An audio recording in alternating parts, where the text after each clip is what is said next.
الريتنج الاسبوعي للمسلسلات التركية، ايه هي المسلسلات اللي وقفت وايه المسلسلات اللي حققت نسبة مشاهدة عالية؟ تابعوا معايا الفيديو عشان تعرفوا ايه هي.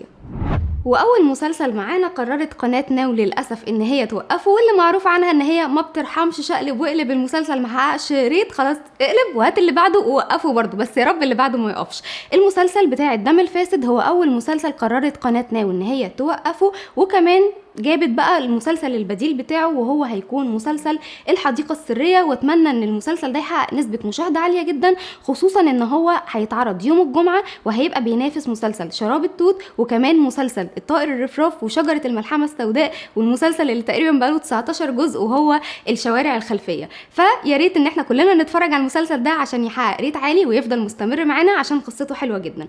وبعد كده بيجي بعده مسلسل العبقري، مسلسل حقق نجاحات كبيرة جدا، من اول حلقة ليه محقق ريت عالي لدرجة ان هو تجاوز 5%، ودي نسبة حلوة جدا بالنسبة ان هي اول حلقة تتعرض ويحقق النسبة دي، فهي حاجة ممتازة مش لدرجة ان هي مرضية بس، لا ده نسبة حلوة جدا. وبيقول ان هو كده هيكمل معانا لبقية الموسم، خصوصا كمان انه حتى في المشاهدات اللي على اليوتيوب حقق في اول 5 ايام بس للحلقة الاولى حققت 10 مليون مشاهدة، فبرضه من المشاهدات العالية جدا للمسلسل. بالاضافة لده كمان مش ساكتين عند المشاهدات، لا ده كمان منصة شاهد اشترت حقوق بس المسلسل ده عشان تبدأ ان هي تعرضه في نفس التوقيت اللي بيتعرض فيه تركيا. وكمان في مبيعات كتير جدا للمسلسل ده لدرجة ان وصلت مبيعاته لحد دلوقتي ان 15 دولة لحد الان بدأوا ان هم يشتروا حقوق البث بتاعه. فدي كلها حاجات تقول ان هو هيفضل مستمر معانا مش لموسم واحد، ده ممكن يستمر كمان لموسم واثنين وثلاثة، ويفكرنا بمسلسل الحفرة اللي برضو كلنا بنحبه وبنتابعه.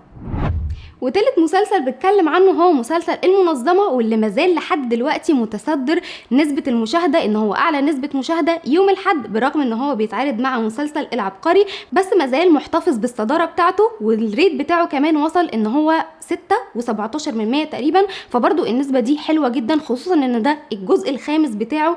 وكمان كل الطاقم اللي موجود في المسلسل اساسا اتغير، ما عادش فيه الناس اللي كانت موجوده في الجزء الاول، مفيش، هو يا دوبك اوزاي بس هو اللي فاضل معانا من اول جزء، لكن كل الممثلين وكل الكادر كله اتغير. مسلسل من المسلسلات اللي محافظه بجد على مستواها، والاخراج بتاعها والتصوير بتاعها حلو جدا، ودايما بتفضل ان انت مبسوط كده وانت بتتفرج عليه من الاكشن والحركات اللي فيه.